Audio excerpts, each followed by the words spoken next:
Bonsoir, bonsoir, bonjour. C'est Congo News 24. Chers téléspectateurs, comme toujours avant de commencer notre émission, nous disons merci à Dieu. Nous disons merci à nos chers abonnés et téléspectateurs qui nous suivent partout dans le monde entier et en RDC.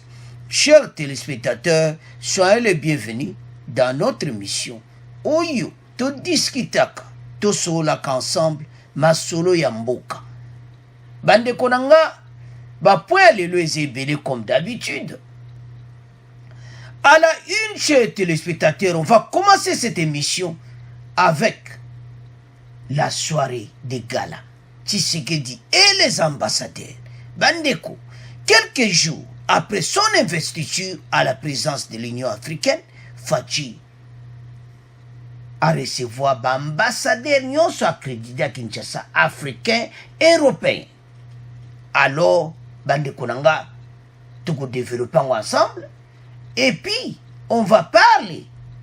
Il y a hommage où il y a qu'une qu'on rendre et pas mfumu sabata. Tala fachindenga zalaka. A qui qu'on rendre hommage à mfumu avant même à qui qu'on kundaye. Alors, tout développer ensemble. Deuxième point, chers téléspectateurs. Bissognon s'autopesi Franck Diongo raison. Bande kweza somo. Failu asuki n'interview na ba français. Batune question ya Kabila. Azo répondre unde ba yebise que FCC ya Kabila na Martin Failu même langage. Donc mawatro bande konanga. Dossier Bemba. Donc ozo kapena ke yindi ne mission toko tiele no boko yoka. Ah, vraiment ça mawa. Bandeko, tokolo balisusu. Dossier Katumbi. Émission za somme. Parce que, le bio Katumbi a boy prématuré. Toko développons ensemble. Et puis on va parler encore. Il y a Muzito. Muzito a l'obéi à ça quoi appuyer. La déclaration à Martin Fayulu. Donc, bango tout. Ça même si donc bango tout, il faut pas qu'il wapi hôpital. Et ça y a koinda et si indi. Troisième point, chers téléspectateurs. Oeza som. Coup de feu, bande konangai, na Lubumbashi. Kata Katanga. Donc, aux alentours, il y a Ndaku ya John Numbi. Si on comprend bien, John Numbi bientôt aux arrêts. Et ça y a Kouinda et si Yindi. Quatrième point, chers téléspectateurs. Kameri, procès en appel. Oekozala, le 15 février 2021. Bande Konanga, Jamal a dit avocat, il bakena ONU, avocat ne français. Pour la mise à liberté provisoire à Jamal. Bande Korangé za somme. Alors, toko développons ensemble, procès Kameri et Yindilisus. Alors, Bande Koranga, chers internautes, bisognon sotos à la connecter. Émission na bisoy bandi. Quelques jours après son investiture à la présidence de l'Union africaine, le chef de l'État, Félix-Antoine Tshisekedi, était face aux ambassadeurs et chef de mission diplomatique accrédité en RDC d'une soirée organisée au Palais de la Nation. Bande Kobazaki na Palais de la Nation a recevoir mission diplomatique nyonso o baza accrédité na RDC. Ndenge bozo mona na bande konangai. Ambassadeur américain Zalaki, ambassadeur européen, donc ambassadeur nyonso présent. Butala kaka. Na l'ère Covid, ambassadeur tout wana baye bandeko esengwandingo wana présent na katasana oyo kaka balobi ke EDC ezongi na place nango le Congo oto yebaki ezaki Congo moko mboka na biso ezongi na planète internationale oyo ezaki détruit pendant les 20 ans faci azongisa ngo na niveau mosusu. L'objectif de cette rencontre, nde bozomona wana tweet à présidence, organisé par les panels qui l'accompagnent à la présidence de l'Union africaine, était de faire la restitution des travaux du 34e sommet de l'Union africaine. Et ça là que na soirée de gala wana bandeko bazomela 20 tout ça bozomona donc kitoko. Alors masolo eza nini? Eza ndenge 34e sommet elekaki. Vision ya Faci pona Union africaine pe pona RDC. Alors que ba réforme azomema na RDC akomema mpe na niveau africain. Bandeko nanga eza somo. Donc, objectif dans mon botangi wana, masolo ezali basé comment réussite ezalaki. Bandeko connexion oyo Faci asali na Union africaine et kotombola mboka na biso d'une manière d'une autre. Ba ambassadeur bazomona penaki makambo bien ezali wana RDC. Donc, mais biso moko tango na isu yoka ba Congolais. Bandeko oza journaliste ozo pesa ba message mboka. Pesa ba message soko critiquer na yo wana yo, mais tika kofinga makamoko do ezata na sens. Tala mboka na biso niveau ekomi. Il fallait yo komisa mboka na yo. Otombola mboka na yo na niveau international. Mais tozo mona bandeko na biso awa. Mais mawa. Mais toujours y en a pour. Parce qu'il faut te mettre en OCT. Il faut bien comprendre le travail Faci Azakosala. Na Kinshasa, na RDCP international. Parce que Faci, botala nano. Ntango ya soki lelo social na monsieur bongite. Faci ki no loba social kona na Union africaine? Non. Faci la alinga besoin que mboka na monsieur ebonga. Donc mboka vraiment et comment o balobaka ke lelo so moto atali voisin batali babi voilà. Nous avons un exemple typique. L'Angola, pays ezaki détruit na guerre, mais lelo so ke na Angola kitoko. C'est ça. Faci le nyonso azokende pa Lorenzo tozao comprendre ti. Lorenzo yebisanga osali ndeni. Pour Faci un diplomate, moutaba stratégie. Lorenzo a eu cet là. Boy. Ah, donc, côté on sala qui boy. Bon, voilà. Bon côté. Ndeni babilo kolia, na Angola bozolia kitoko. Abitala botab. Faci ndazana yebi déjà makambo bilo kwa kolia. Omoni, to bandina na bus de transport. Les Européens bazomona. 440 bis et comme na RDC. Baremetre bangona no 300 wana mususu eza nzira. Et puis wana silité. Mboke kotombwa na ndenge wana. Bande ko na soirée de gala Faci a dit ceci. Que ba réforme au sala na RDC a komema ngone Union africaine. Et c'est Senghor.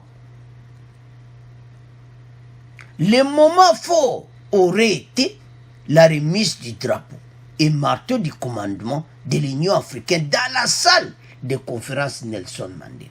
Tant que vous pouvez se remise à drapeau, c'est un moment moko historique. Boibi que coordonnateur Tumba Luaba a indiqué que l'investiture du chef de l'État, Antoine Tshisekedi Tshilombo à l'Union africaine, a marqué le grand retour de la RDC sur la scène internationale. Bande ko Faci Joachim Maloba devant ba diplomate. Mission na yi. Kaka l'international te a lobby pe ya mboka. Yango biso ba Congolais. Tokeba. Faci azawana pona peuple. Eze sengo komona oyo Faci asakosala. Yango tanto tala bandeko mususu. Tala to telema. Bandeko nanga pourquoi toujours loba to telema? mboka na biso ezokenda niveau moko ya kitoko. Bareforme oyo Faci asali awa, badiplomate wana nyonso na soirée de gala bayebi ke Faci azosala vraiment masolo. Bandeko tokotiela bino bomona réforme makambo wana nyonso ezolakisa koma. Epi tango koyoka yango omona ke mboka ezokende etape mosusu. Jean-Marc Abunda Mboso ne ekipe makene okutana komona Faci. Eza moko abe makambo oyo bareforme oyo bango bakosala na Assemblée nationale. Bareforme ane kokende tina Union africaine. Alors sans plus tarder, totala ndeni ni Mboso bazalaki na Faci. Élu le 3 février dernier et installé le 9 du même mois, le nouveau membre du bureau définitif de l'Assemblée nationale ont été reçus en audience ce vendredi au Palais de la Nation par le président de la République Félix-Antoine Tshisekedi Tshilombo. Pour ce premier contact entre le garant du bon fonctionnement des institutions et ses représentants de l'institution législative, tout a commencé par la présentation au chef de l'État des membres du bureau de la Chambre basse fraîchement élus. Cette rencontre a ainsi permis au président de l'Assemblée nationale qui conduisait cette délégation de transmettre au chef de l'État un rapport écrit et détaillé de la session extraordinaire clôturée le 3 février 2021. Nous sommes venus dire au chef de l'État que voici le nouveau bureau, nous sommes venus nous présenter et prendre l'engagement que nous sommes prêts à accompagner toutes les réformes en tant qu'institution législative, réformes qui vont aboutir à l'amélioration des conditions économiques et sociales de notre pays et de notre population. Et l'Assemblée nationale a un rôle à jouer. C'est donc cette nouvelle équipe qui va diriger la plénière devant investir le prochain gouvernement. Et pour Christophe Mboso, la formation du gouvernement est une question urgente au regard de nombreuses attentes de la population. Nous avons dit au chef de l'État que la mise en place du gouvernement, la formation du nouveau gouvernement est une question urgente parce que nous sommes à 30 jours de l'ouverture de la session de mars. 2. Les attentes de la population sont nombreuses.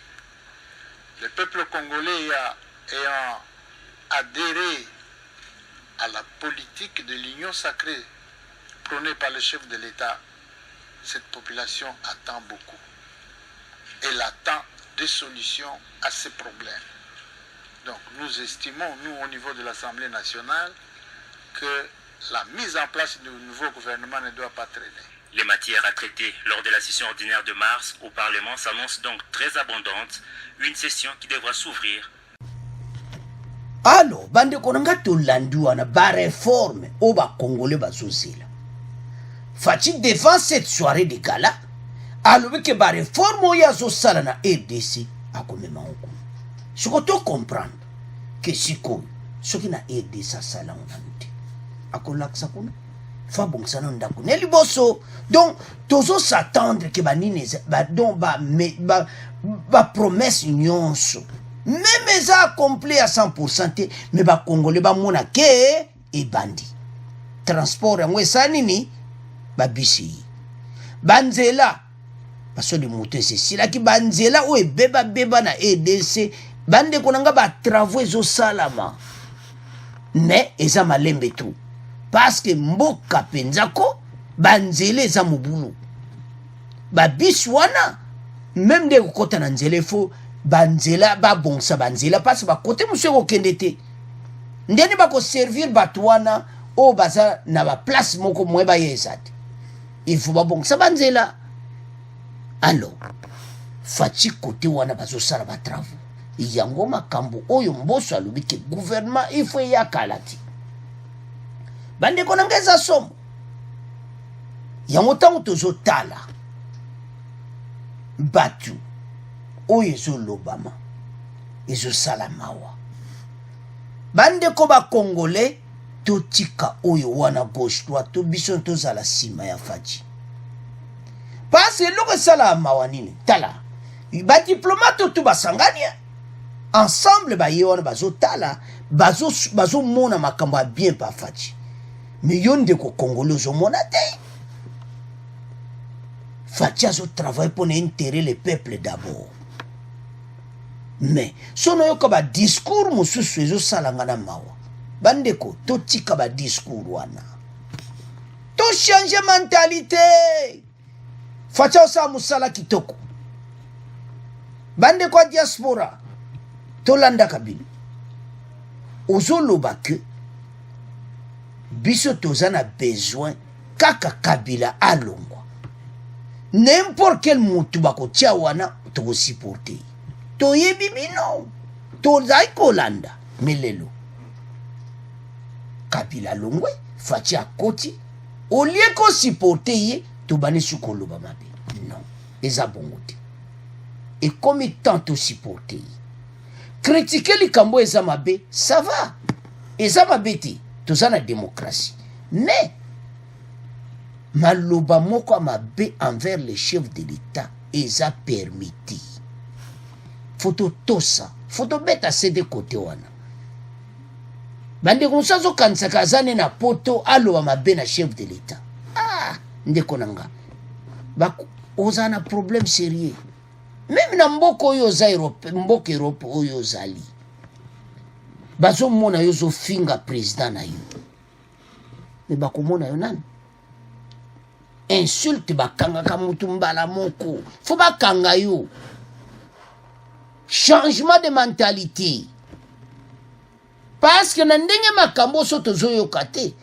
Ba pays européen pe bano kolandela bino. Ba holandela bino. Parce que bozana mboka na bango bozo finga mukonzi na yo. Non. Makambo ne faut changer mentalité. Alors, ba pays européen baza wana bazo passer message na ba pays na bango. Ne ba yena soirée de gala après wana ba osani. Ba passer na premier ministre na bango Belge et France.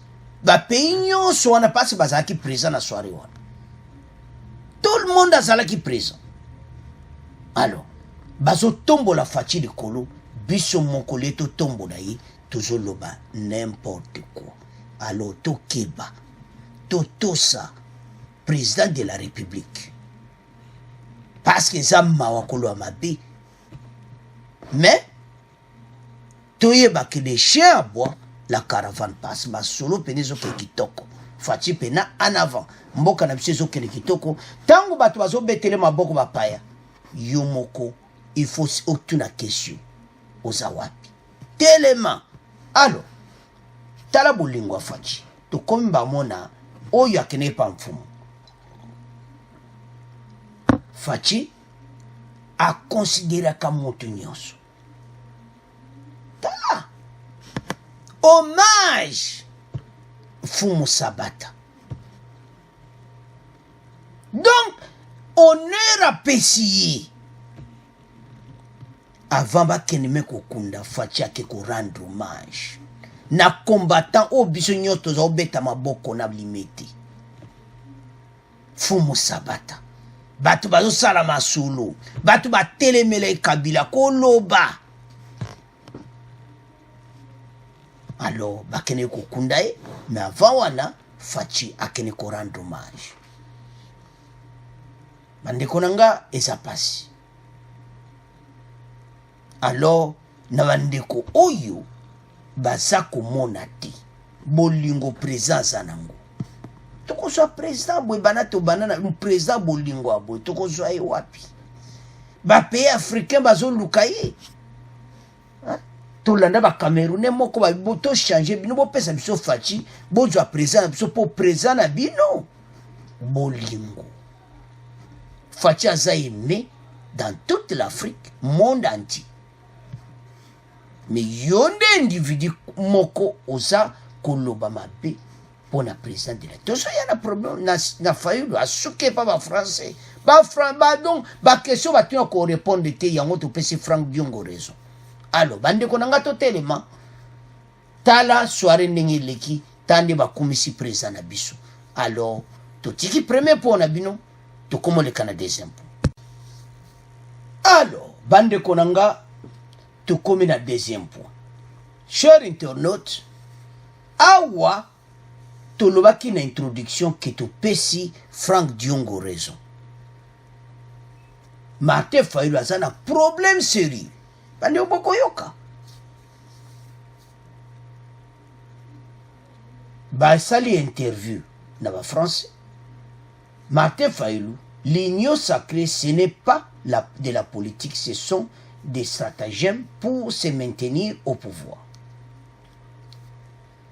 Fachi aosa musala pa kovanda wana Martin Fayulu.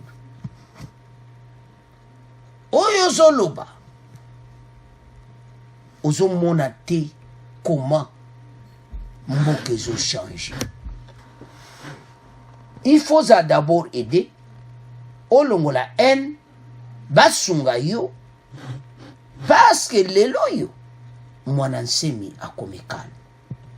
Donc eza urgemment bande ko tambo koyoka batuni question yo zoloba ki Fachi ou asale pas Kabila wana eze lo côté batune question. Est-ce que Kabila babotoli Assemblée nationale babotoli donc tolobani donc nyonso wana babotoli eze lo côté Sénat azangol sute primature babotoli assemblée donc tout wana ozomona te ke Fachi asali musala alobi te Kabila yemu mutandimi babotola ye. Bande ko nangai Kabila mutandimi babotola ye. Ozomona place wapi Franck Diongo azoloba ke y a un problème. Même journaliste français on a ilekeli. Abi bon est-ce que eloko ni ya kozwa wana bandeko eza mawa parce que nous voyons les mêmes personnes qui sont là, ce sont les personnes membres du FCC et du CACH. Oh non. Eza nyonso bango te na batu na yo esili bakekuna te. Donc osomona ke yazoloba ke union sacrée zaka FCC na CACH. Donc na mundela zo comprendre te. Bongo ka bata katumbi. Bongo bata bemba. Donc bande kwa za mobulu. Hein? Yango ba komi mekoloma bepone na niveau ba komi ko manquer na réseaux sociaux. Mais bon manquer eti. Ba edende yi. Parce que tolinga te ko finga. Bon ba ede yi. Il y a un problème sérieux. Parce que awa biso na émission to pesa munyo so respect. Il faut qu'on aide yi na ba situation oyaza nango. Ce n'est pas possible. Bemba. Oh tout ceci ezapo ba boma. La muka Bemba akei me Bemba ndango mona tio musapiona Bemba zo yebisa yo ozalaki na MLC. Hein? Député MLC, peut-être vous connaissez, peut-être vous ne connaissez pas. Azaki député à MLC avec Bemba. Et puis Bemba zo regretté que mutu o ayebaki ça ce n'est pas le Fayulu o Bemba yebaki. Ba Bemba bazaba politicien. Yako sakana te. Bazo il faut ko pesa bango respect. Ba katumbi. Ba monike mutu to kozane sudi. Donc peut-être nandenga mabeti peut-être Bemba pe passe à yebaki katumbi si je m'excuse à yebaki Fayulu liboso parce que Bemba yaza yi député né donc Bemba pas au talabi oh azonga na yebaki te na oyo te to azomona que y a un problème sérieux. Vraiment bangona Muzito association Muzito a bomi RDC a détruit pendant les 20 ans à Kabila yepelela la différence entre la résistance et l'opposition. On a fait l'opposition face à un pouvoir qu'on reconnaît légitime et c'est ce qu'on appelle opposition républicaine. Alors il y a zomonake légitimité ça après avoir détruit Mboka nyonso Muzito Alors bandeko avant to progresser tolanda extrait oyo bongo to progresser l'émission na biso. Martin Fayoulou, bonjour. Bonjour. Les mêmes personnes qui sont là, ce sont les personnes membres du FCC et membres du CACH. Et maintenant, et comme eux-mêmes ils l'ont dit, que c'est une coalition gouvernementale élargie. Élargie à qui? À certains transfuges de la MOCA et autres. Mais ça veut dire que concrètement, vous pensez que cette coalition-là n'est pas capable de changer de politique? C'est pas de la politique ici. Ici, ce sont des stratagèmes pour se maintenir au pouvoir. À un moment donné, ils vont se dire que non, on n'a pas eu le temps de faire des réformes, on n'a pas eu le temps de gérer, il faut postposer les élections. Ils vont avoir des velléités aussi de changer la constitution. Et tout ça, c'est dans l'ADN des Kabila qui veut conserver le pouvoir à tout moment. Quel peut être l'intérêt de Joseph Kabila de montrer qu'il perd la primature, la présidence de l'Assemblée nationale ou une partie du bureau de l'Assemblée nationale ou même le Sénat? Aux yeux des Congolais, les gens pensent qu'il n'a plus de pouvoir politique ou plus le même. Mais Kabila a déjà perdu. Kabila a perdu le 30 décembre 2018. N'eût été la trahison de Tshisekedi, Kabila aujourd'hui, il serait mis totalement de côté. Mais Kabila résiste et il voit, et lui Kabila et Tshisekedi, qu'ils sont presque à mi-mandat et que les élections vont arriver bientôt. Mais il faut présenter un bilan au peuple congolais. C'est quel bilan qu'ils vont présenter? Donc il faut simuler une crise grave. Il faut faire en sorte que Kabila, qui est honni par le peuple congolais, soit, maltraité et pour s'acheter une légitimité. S'il y en a un qui doit profiter en 2023 d'avoir repris les institutions à Joseph Kabila, ça sera Félix Tshisekedi et pas Joseph Kabila. C'est Félix qui achète la légitimité, c'est pas Kabila. Félix qui veut acheter une légitimité en maltraitant Kabila avec l'assentiment, avec l'acceptation de Kabila. Qu'est-ce qui ligue? Vos camarades Jean-Pierre Bemba et Moïse Katumbi ont décidé de rejoindre l'Union sacrée. Non, ils sont partis parce qu'ils ont été influencés. Je peux vous le dire qu'ils ont été influencés par l'ambassadeur des États-Unis. Le 10 octobre, on signe un acte pour renouveler l'accord Lamouka. La charte Lamouka a été renouvelée le 10. Et le 13 octobre, on fait la passation de pouvoir entre les coordonnateurs sortants et moi, coordonnateur entrant. Sans problème. On fait un communiqué et 2 semaines plus tard, même pas 2 semaines, les gens quittent la coalition. Qu'est-ce qui s'est passé dans l'entretemps? Et je n'ai jamais rien compris. Il y avait quand même des tensions avec Moïse Katumbi. Il y avait toujours des tensions sur le côté que lui voulait une opposition républicaine, il voulait se jouer, reconnaître les institutions et rentrer dans l'opposition, et que vous ne reconnaissiez pas les institutions. Mais ça, ce ne sont pas de tension, ça c'est une prise de position. Et vous pouvez discuter, mais l'essentiel, c'est les compromis qui sortent après. Mais du coup, quel type de position vous pouvez prendre maintenant? Parce que vous vous retrouvez en fait régulièrement du coup à avoir les mêmes positions que le FCC de Joseph Kabila, notamment sur tout ce qui est violation de constitution et autres. Dans la critique, on va dire, de Félix Tshisekedi, comment arriver à vous positionner, vous, dans ce jeu politique que vous décrivez? Mais ça c'est extrêmement grave, compréhension des choses. Vous allez me dire maintenant, c'est moi qui épouse les langages du FCC ou c'est le FCC qui épouse mon langage par stratégie. Et pour que les gens puissent dire, ah voilà, ils parlent le même langage, ceux qui sont avec Kabila. Alors, bandeko na ngai tolandi wana po omona comment Fayulu akomi ko raisonner. Et ça grave. Même question batunier. Ndenga zo répondre dans ozomona qu'il y a un problème ici. Toba nanu ya lobeke des stratèges pour maintenir au pouvoir. Toba nana wana liboso. Maintenir au pouvoir nanto komi kutata 2023. Et puis yazo yoko bazo loba. Ayo kakati. Be mission te. Fatia zawana il faut récupérer des zawana. Olingo lingate. Nebi ke baza d'accord te. Fatia faut récupérer en va continuer mandana e ya 5 ans ba pesa ki. Tant au sangana ba recensement parce qu'il n'y aura pas d'élection sans recensement.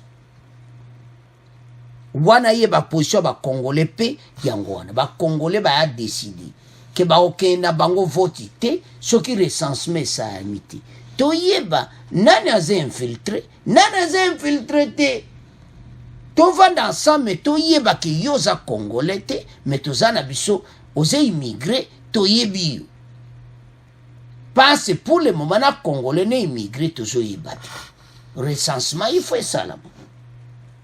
Alors avançons. On lui a posé une question simple. Quel intérêt de Joseph Kabila de montrer qu'il perd la primature, la présidente de l'Assemblée nationale, une partie du bureau de l'Assemblée nationale, ou même le Sénat? Aux yeux des Congolais, les gens pensent qu'il n'a plus de politique. Yokaf réponse à Fayou. À Dzongina 2018. Badeko. Répondre au batuni au sikoyo. Batuni ye o ezo sala masiko akangami. Ndeto lo bakasuki. Interview pena. Donc, na yé moko journaliste ama tipo azamba problème mental. Bandeko, dans tout respect, asana problème na mutu. Donc, ndenge Franck Diongo alobaki, il faut un traitement. Batuni.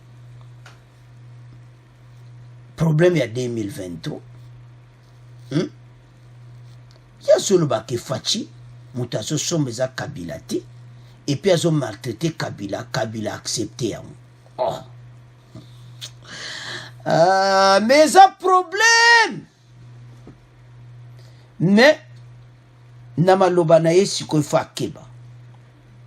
Parce que un jour à koloba pena pa ina munoko ebimika bo failo azana makala. Ozare. Wana tozo ebisa bande kwa isidi. Ba okangai. Pona lira zo kende azoluba parce que on n'insulte pas. Tala ozolube pas président de la République. Bande ko to cheka mwa ba mke wana poto linga kite ba makamususu. Na to bengo ba bêtise. Donc kalate il faut ba kanga Martin faut soit mekolo ba bêtise andenge wana. On ne peut pas dire ça. Mais ba makambo ya pronosaka wana o biso toni ko tanga pena kombote et pas président de la République. Il faut na mikole ko ya atika ou bien il sera aux arrêts. Bon, pour le moment, il y a un problème mental. Toujours comprendre parce que tu respectes maloba politicien Franck Diongo que c'est un problème mental. Bande ko sindo bozolanda, il a un problème sérieux. Toke ne se kona bemba. Tu une question, il y a bemba. Ils sont partis parce qu'ils ont été influencés. Je peux vous le dire, ils ont été influencés par l'ambassadeur des États-Unis. Oh. Vous savez, on a place où mon toit, mon tézoken. Tobo te, okolo babo, ce que c'est la vérité, ou à yé moutaïbi. Mais, pourquoi je compte ça, tina ambassadeur à battre ma solo? On va bien musus. Oh, pena même ambassadeur américain va tarabia. Oh, yo penza. Toko ko appuyer. Oh, moto cause donc. Na donc bande ko ngai to landi wana. Tanga zo tanga ambassadeur américain na pa na makambo ezanga kutu donc na makolo na mutu parce que fatita ba sa réforme wana. Ya monaki. Ce qui peut à monaki. Et c'est sagesse à quoi le bango na micro. Donc pas au monnaie pena yango tozo lo babande ko sid na ndenga mabeti. Fayoulou ne sera jamais président de la RDC. Ce que bon limité boyoko to lobité à cause la jamais président de la République démocratique du Congo. T'as la interview na e. Est-ce one interview à mutu un jour ba ponae na en na mutema ndengo wana. toke siko na ingratitude soki ndozotala Jean-Pierre Bemba papa bato bakatumbi bazopesa jet privé oko reconnaître ata bango ata moke te loba likamwa ata bien mpo na bango mibale oyo basala mpo na yo okokosala yango te me eza mawa komona attitude ya boyi donc ezosenga vraiment que traitement esalama d'urgence parce que bazomona ngo lisu normal te bandeko na nga eza somo bango na Adolphe Muzito eza motema mabi mais Adolphe Muzito ifo akeba parce que aza na badossier soki bamisi bavideo oyo Fayulu aloba na ye ke ye ayiba mbongo Fayulu moto alobaki na ye Fayulu moto apibliaki Muzito aza na plus de 50 ndako c'est Fayulu mais lelo le même Muzito ye afingaki bakome ensemble eza mawa oui toujours comprendre ba commentaire ba musu alobi te eza mpiaka ezosala donc moi penda ba raisonnement ya bien ate bandeko nanga mpiaka bon l'air moto ko pesa bino raison mais na ndenga mabe boye mais toujours mona que vraiment tête eza bouché ambassadeur à bato États-Unis ozo kotanga na ba interview eleka na ba chaîne internationale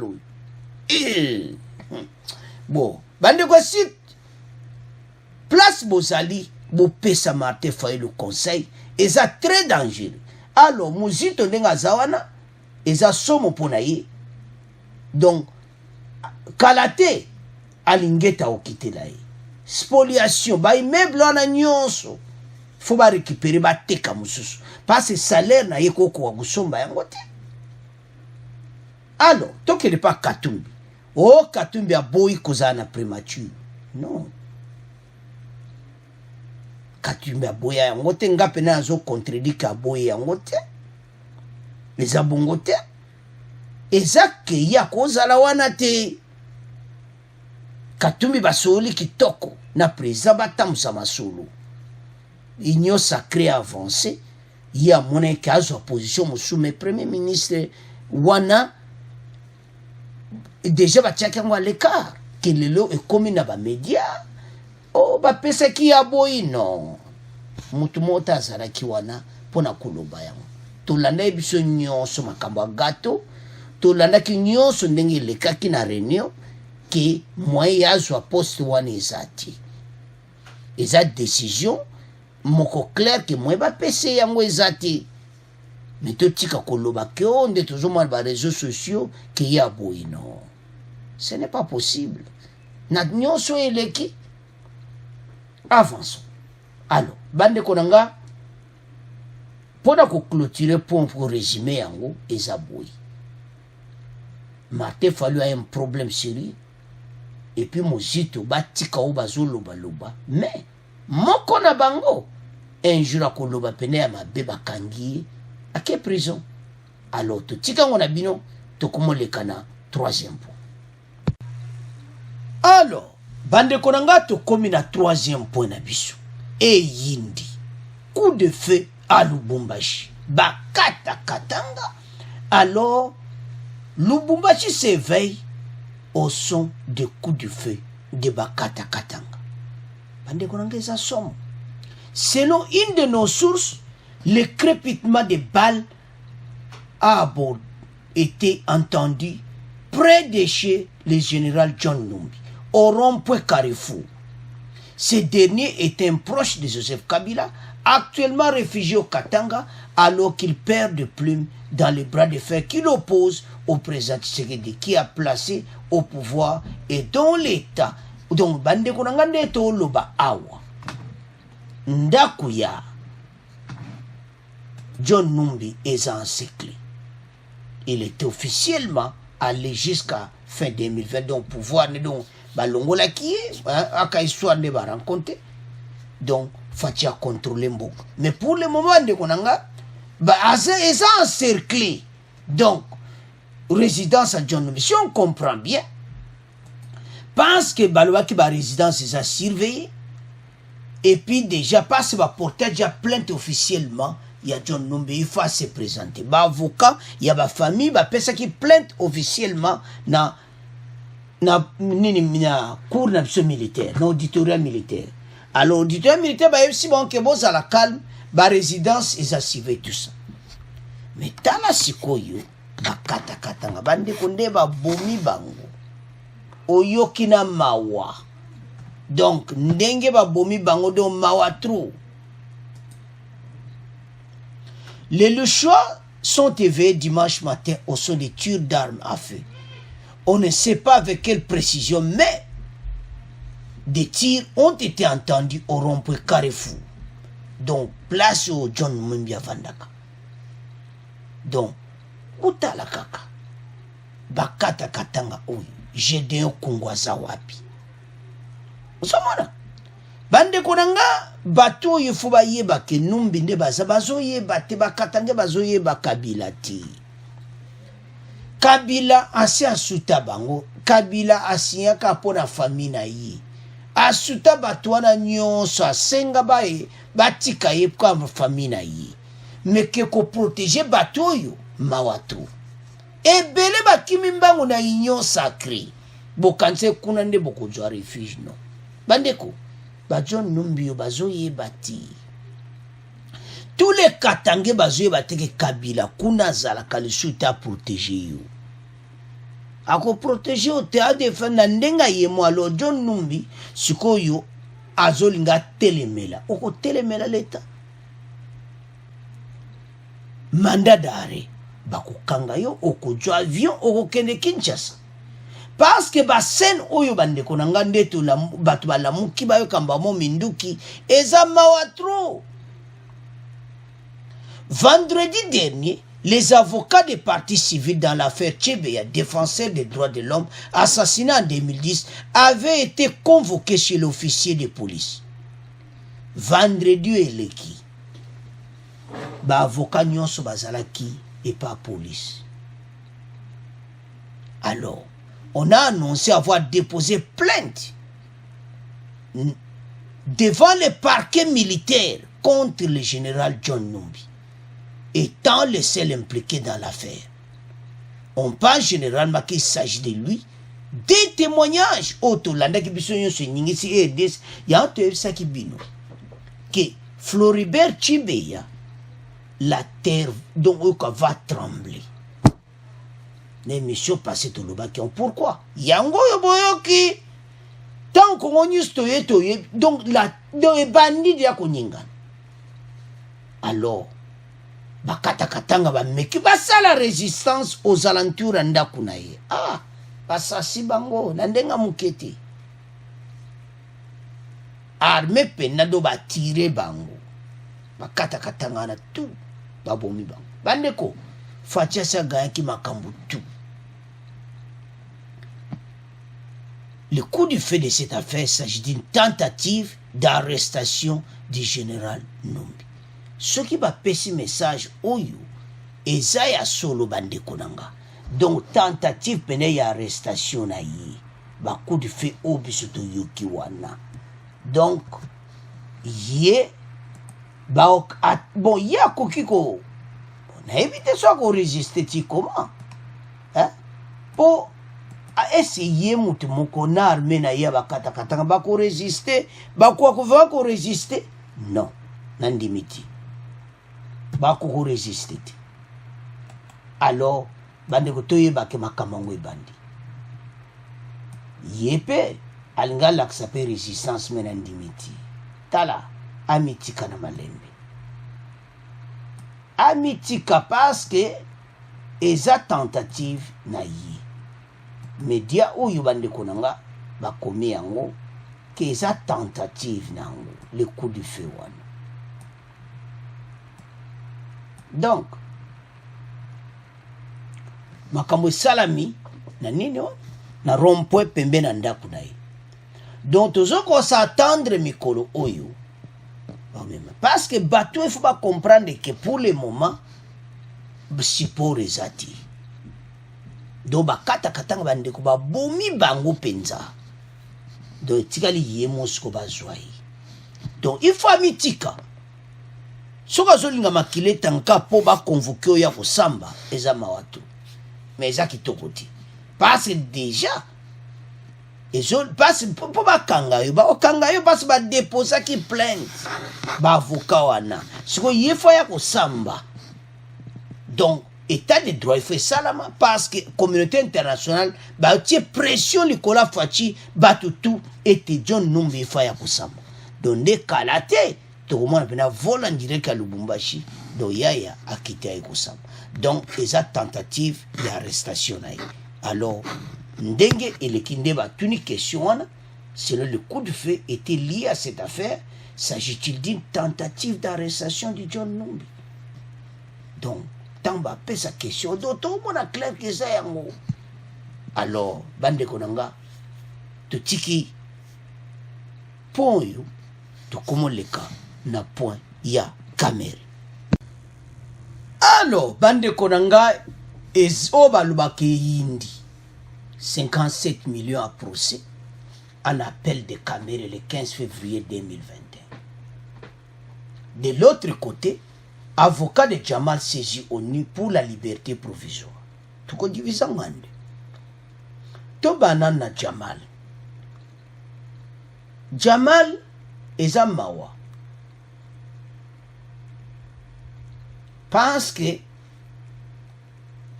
au Benda d'abord déposite il y a 35 millions de dollars. N'est pas ekenda, bandaku eyati.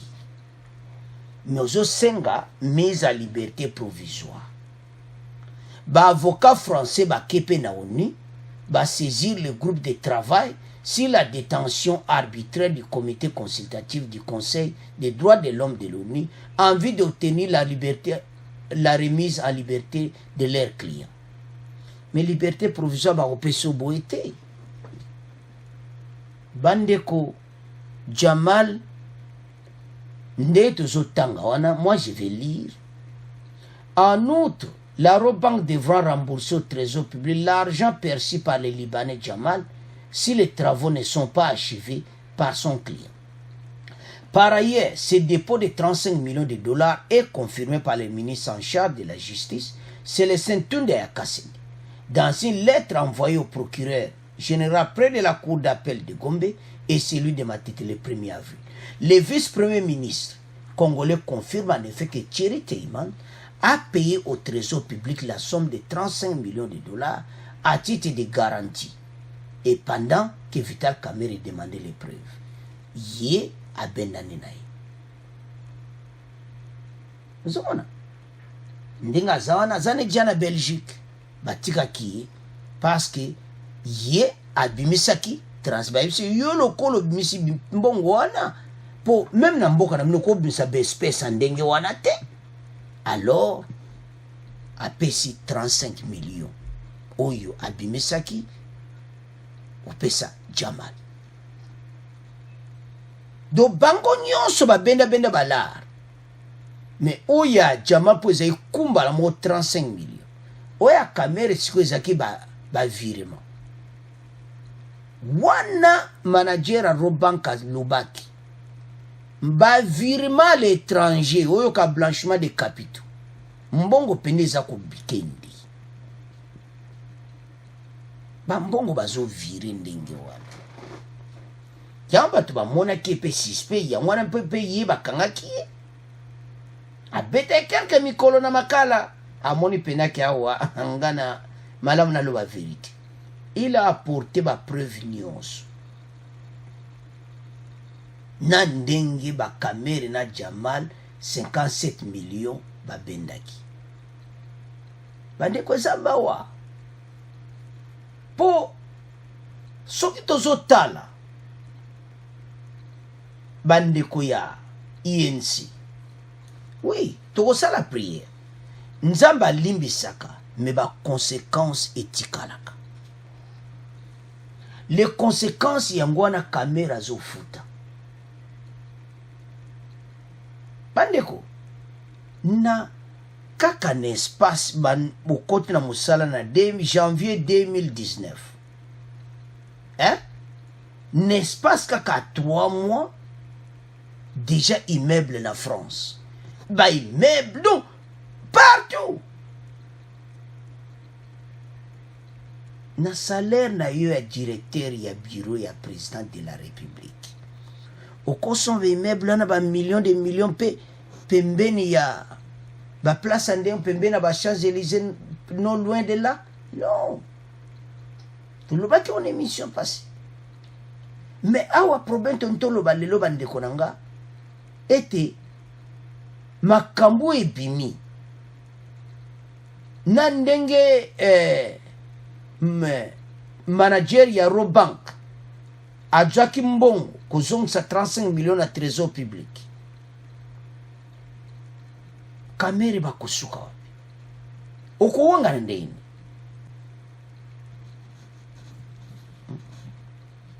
bambongo yango eza wapi bamoni 35 millions de Jamala Bendi bongo bambongo mosusu wana pase mbongo ekomi kaka boye mbongo ebani kobonga bambongo mosusu wana ekei wapi anteta bani kovira yango à l'étranger bandeko sono tala bandeko ya INC ke nzambe baprie nzambe aolimbisa mais les conséquences etikala bato bakozwa baavocat moko kofuta mbongo ebela à l'étranger bapimeli bango mpe bavisa bakoma travailler ka à partir ya kuna eza façon babende mbongo jamal bato baotravaille kuna bake baosaisir oni yo ozofuta bango poko bima te